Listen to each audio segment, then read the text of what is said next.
I've collected a lot of iPods over the years, but there is one particular kind of iPod that unfortunately just isn't really worth collecting anymore.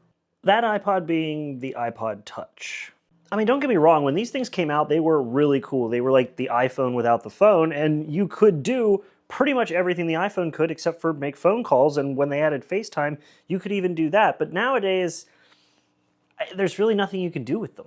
I mean, like, you get your hands on one of these older iPods and you can flash mod them, you can put bigger batteries on them, you can install Rockbox, and Elite Obsolete makes tons of case options for them. And like, yes, I know people are going to say that there are classic iPods that can't be modified, like the iPod Nano, but at least these things have the Wolfson DAC to justify their existence.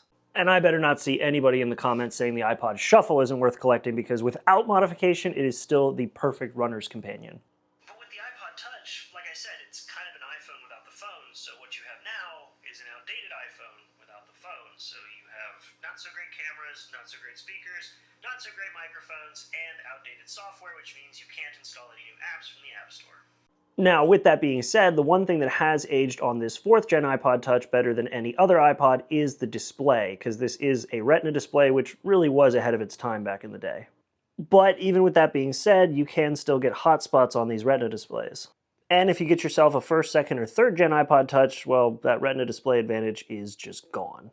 At the end of the day, classic iPods were designed to be one of the best music players possible, and even when software updates stopped coming out for them, they were still some of the best music players possible, even all the way in 2025. But the iPod Touches were designed to be iPhones without the phones, and how many people do you see walking around still using iPhone 4Ss?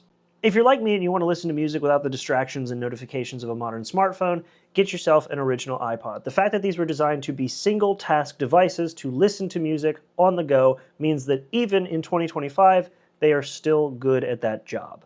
And if all that still hasn't convinced you, I'll just put it this way. When you go to a pawn shop and find an iPod Touch, they're probably being sold for about $30, maybe $50, and you find one of these with their original battery and their original hard drive in maybe working condition, and you're paying $150 to $200.